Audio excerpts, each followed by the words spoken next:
70 years ago, Britain braced itself for a German invasion. Our army in Europe was broken and retreated to the French coast. 300,000 French and British soldiers abandoned their weapons and were rescued from the French port of Dunkirk by a flotilla of little ships. Winston Churchill told us we would never surrender, and tales of bravery helped disguise the truth. In June 1940, Dunkirk became a victory, even though it was really a massive military defeat. Now, if only there was a way of turning the result of Sunday's feeble soccer performance against the Germans in the World Cup into a similar triumph. I wish.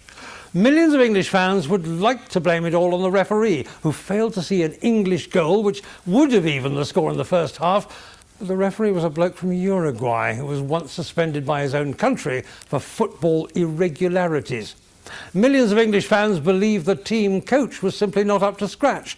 Fabio Capello. He receives $9 million a year for presiding over England's disasters. And for heaven's sake, he's Italian. And millions of English fans are also heartily sick of having been made to look complete fools by paying crazy prices for English flags and English T-shirts and other useless merchandise, most of which was probably made in China.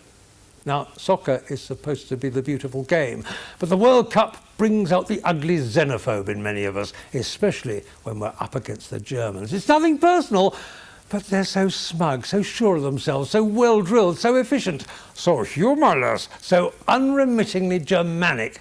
And it's not their game at all. We invented it here in England in the 12th century. It's as English as Winston Churchill, but even he would hardly say this was their finest hour.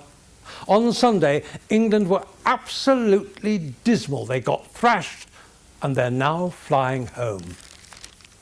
A nation mourns. End of story. This is Ed Boyle for CBS News in London.